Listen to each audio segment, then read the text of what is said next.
샬롬 샬롬. 여러분의 취향군 목사입니다. 반갑습니다. 여러분, 오늘도 하루 행복하시고 늘 주님의 복음 안에서 승리하시기를 주님의 이름으로 축원합니다. 우리가 선악과의 창세기 2장 17절 선악을 알게 하는 나무의 열매를 먹으면 너희는 죽고 죽으리라 라는 말씀을 주제로 말씀을 계속해서 이어가면서 복음을 선악과와 비교해서 나누고 있습니다. 우리 전 시간에 복음 요한계론이라는 단어를 우리 한글이나 한문으로 어떻게 번역을 할까 고민하던 우리 믿음의 선조들 번역가들이 한글 성경을 번역하면서 요한계론이라는 이 헬라어 단어를 복음이라고 번역을 했습니다. 아마 다른 단어로 번역을 했어도 우리는 같은 의미로 받아들였을 것이고요. 다른 단어로 번역을 해도 그것은 요한계론의 번역이기 때문입니다. 말씀드린 것처럼 요한계론은 어떤 뜻을 담고 있는 형용사도 아닙니다. 사실 명사도 아닙니다. 그렇다고 동사도 아니죠. 이것은 감탄사입니다. 너무나 감격스럽고 감격스러워서 외치는 혹독이라고도 할 수가 있죠. 그래서 쫓겨나면서 알게 된 에덴 동산 울타리에서 나오면서 쫓겨나면서 알게 된 복음의 의미, 하나님의 아들 예수 그리스도의 복음의 시작이라고 포문을 연 마가복음 1장 1절의 포문처럼 이 세상에서 쫓겨남으로 말미암아 십자가상에 달려 돌아가시는 순간부터 우리에게 복음의 물줄기가 에덴의 4대강처럼 우리의 영혼을 휩쓸고 지나가서 바다 가운데서 우리 모두가 만나게 되는 창세기 셋째 날을 맞는 것 아닙니까? 다시 한번 복음이란 용어의 의미와 유래를 정리해 보겠습니다. 복음을 영어 성경에서는 굿뉴스 혹은 가스플이라고 합니다. 좋은 소식, 기쁜 소식이란 뜻으로 하나님이 인간을 위하여 어떤 좋은 일을 하기 시작했다는 반가운 소식의 의미를 내포한다고 사전에서는 그렇게 뜻을 풀이하고 있습니다. 즉 죄로 인하여 형벌을 받을 윤명에 놓였던 인간들에게 하나님이 은혜를 베풀어 죄를 사하시고 크신 복을 주시기 위하여 메시아를 보내시겠다는 약속을 선지자들의 예언으로 알려주셨는데 그 예언이 이제 성취되어 이미 시작하였다는 내용으로 곧 그리스도 예수가 복음의 본질이 되는 것입니다. 우리나라 성경에는 복음이라고 번역이 되어 있는데 이는 성경을 우리말로 번역할 때 이에 적절한 용어를 찾다가 복음, 복된 소식이라는 용어로 확정을 하였던 것입니다. 신약 성경이 기록될 때 원어인 그리스어 요한계론이라는 것이 바로 복음으로 번역된 원어인데 이 말에는 기쁜 소식을 전해주는 사람이라는 의미가 있다고 합니다. 초대교회는 그리스도께서 이 땅에 오심 그 자체가 큰 기쁨이요 하나님의 놀라운 은혜이기 때문에 세상의 일반적인 기쁨과는 구별하기 위하여 요한계론이라는 그리스 문화에서 사용하고 있던 단어를 성경 기자가 빌려서 사용하였던 단어입니다. 그러면 이 요한계론이라는 단어의 용어의 유래를 한번 살펴보도록 하겠습니다. 원래 이스라엘 백성들 가운데 이스라엘 백성들은 히브리어 가운데 있던 단어가 아닙니다. 또 이스라엘 백성들이 쓰던 단어도 아닙니다. 자기네 나라 말도 아닙니다. 그리스라고 하는 그 당시 자기네 나라를 지배하고 있던 그리스라는 나라에서 아주 좋은 의미로 쓰고 있는 요한계론이라는 단어를 가지고 예수 그리스도께서 이 땅에 오심을 표현하는 단어로 빌려서 쓴 단어가 바로 요한계론이죠. 좀 더 정확히 그러면 그리스 사람들은 언제부터 이 요한계론이라는 단어를 사용하였는지 살펴보겠습니다. 그 당시 최고의 강대국은 바로 페르시아였습니다. 페르시아는 BC 538년에 대제국인 바벨론 제국을 정복하고 세계 제국의 최고의 강대국의 자리에 올라옵니다. 그동안 바벨론이 지배하였던 이스라엘 나라를 비롯하여 많은 나라들을 페르시아가 인수하고서 행정구역을 개편하고 납세를 부과하는 등 새로운 정책으로 그 주변 지배국을 통치하기를 시작합니다. 그 후 페르시아는 자신들의 지배 영역을 더 넓히기 위하여 먼 지방까지 아주 전쟁 원정을 나가기도 했는데, 어느 날 100만 대군이라는 엄청난 대군을 끌고 아시아 지역을 벗어나서 마케도니아, 이 마케도니아는 바로 유럽의 관문이지요. 알렉산더 대왕의 고향이기도 합니다. 마케도니아로 진출하여 거기에서 그리스 군대와 만나게 됩니다. 당시 그리스는 정말로 작고 보잘것없는 나라였기에 페르시아 대군을 대항하기에는 이거는 상상할 수도 없는 역부족입니다. 그러나 그리스 남자들은 포기하지 않고 절망하지 않고 페르시아와 대항하여 싸우다가 죽기로 모두 마음을 합하여 전쟁터에 나가 그 100만 대군의 페르시아 군인들을 맞아 싸우기 시작합니다. 당시 전쟁에서는 관례대로 대항하지 아니하고 그대로 항복하면 민족이 멸망하지는 않습니다. 그런데 만약 항복하지 아니하고 대항하였다가 패하게 되면 그 결과는 너무너무나 참혹한 멸망 외에는 아무것도 남지 않습니다. 개인들의 재산은 모조리 약탈당하고 건물들과 도시들은 불에 타 완벽한 폐허가 됩니다. 모든 남자들은 칼에 맞아 죽고 여자들과 아이들은 붙잡혀 죽거나 노예로 팔려갑니다. 전쟁에서 대항하였다가 패한 나라는 이처럼 비참하게 역사의 종말을 맞고 있던 것을 우리가 역사를 통하여 너무나 잘 보고 있습니다. 그리스가 페르시아를 대항하여 이길 가능성은 0.1% 아니 0.001%도 없었습니다. 이제 페르시아에 의하여 그리스의 종말은 시간 문제처럼 똑딱똑딱 다가오고 있었습니다.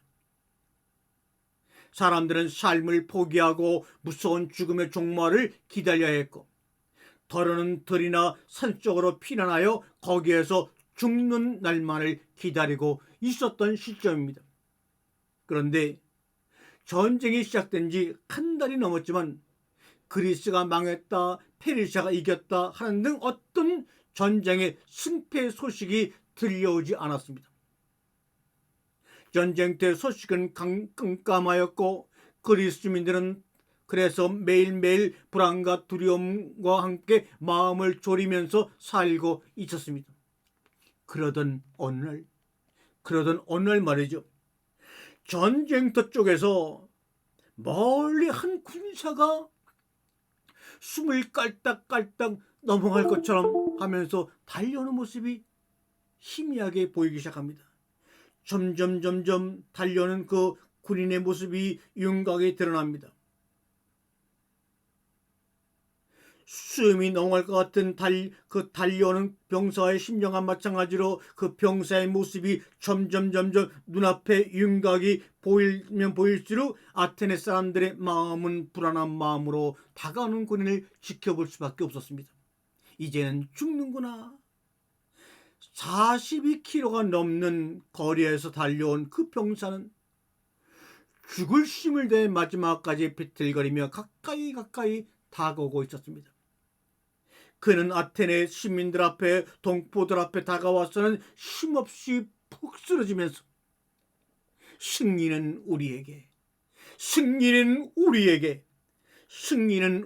이 한마디 외치고 그대로 숨을 거두었습니다. 승리는 우리에게라고 외치며 그 한마디를 외치며 죽어가는 군인의 그 승리의 소식을 들은 사람들이 화답하기를 유앙게리온, 우리나라 말로 말하면 3.1 독립운동이 일어나서 길거리에 태극기를 들고 수많은 사람들이 와 외치는 것이 아마 그리스 사람들은 유앙게리온 그렇게 외치는 소리로 들렸던 모양입니다.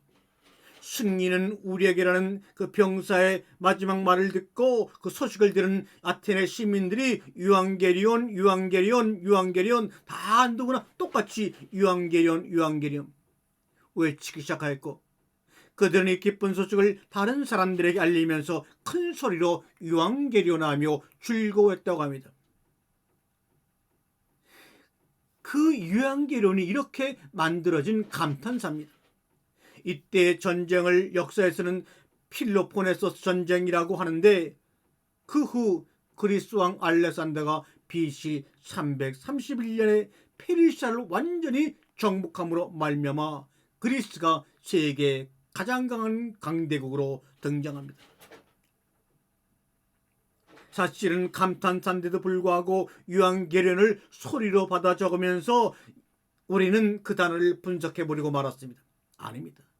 분석하지 않고 승리는 우리에게라고 숨을 거두며 외친 그 병사의 말에 화답하는 화답으로 그대로 이 뜻을 분석하지 아니하고 해석하지 아니했으면 오히려 감격이 그 당시의 감격처럼 우리에게 다가왔을 텐데, 사람들은 분석하길 좋아해서 유앙게리온은 그리스어인데 말이야, 이것은 유라고 하는 기쁨이란 뜻과 게리온이라고 하는 천사란 뜻을 합해서 만들어진 단어야, 그래서 기쁜 소식을 전하는 천사란 뜻이 되는 거야 라고 이 단어를 해석해버리고, 이 유앙게리온이라는 단어를 해석함으로 해석된 뜻 안에 모든 것을 가두어버리는 실수를 범하고 말았죠.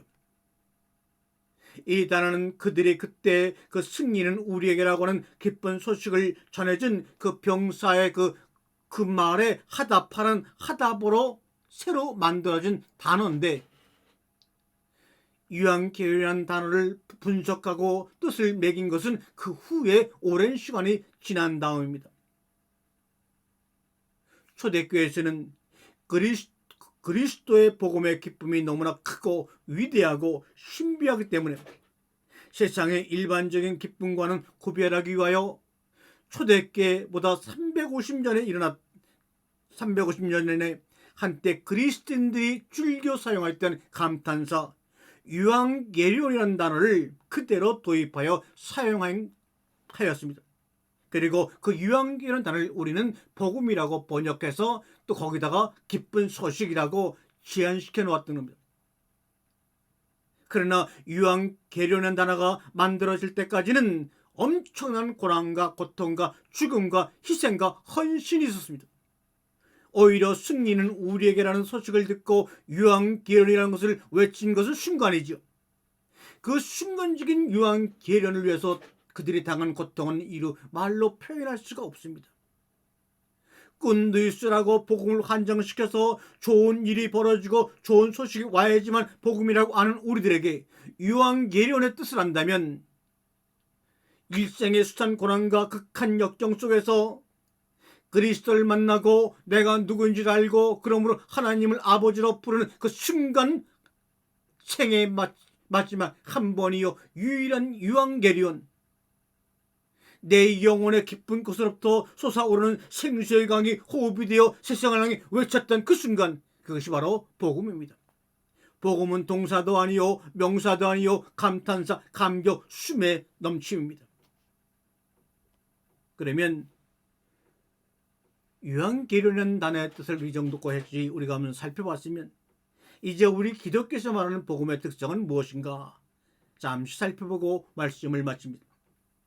첫 번째 특성으로는 복음은 차별이 없이 누구에게나 동일하게 기쁨을 제공하는 것입니다.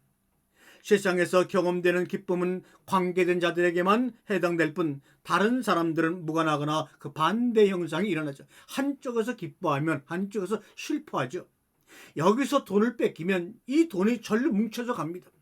여기서 배가 불러서 비만이 일어나 다이어트를 걱정하면 저 아프리카 남쪽에서는 기근으로 죽어오는 사람이 생기는 것처럼 말입니다. 예를 들어 운동 경기에서 금메달을 딴 쪽은 기뻐하지만 그 반대쪽은 슬퍼합니다. 국회의원으로 선출되자는 기쁨이 되지만 선출되지 못한 자는 그 반대입니다. 그러나 기독교의 복음은 양쪽 모두에게 승리한 자나 패한 자나 강한 자나 약한 자나 비난 자나 부한 자나 상관하지 아니하고 모두에게 똑같은 기쁨을 준다는 것입니다. 즉 나에게도 기쁨이 되지만 너에게도 기쁨이 되고 그대에게도 기쁨이 됩니다. 1인칭에게도 2인칭에게도 3인칭에게도 온 만물의 모든 동물과 식물에게도 기쁨이 됩니다. 부한 자나 가난한 자나 이웃나라나 먼 나라나 사람이나 남녀노소 귀천을 막론하고 한결같은 기쁨을 제공합니다. 이와 같이 누구에게나 동일하게 기쁨을 제공하는 것은 이 세상에는 없습니다.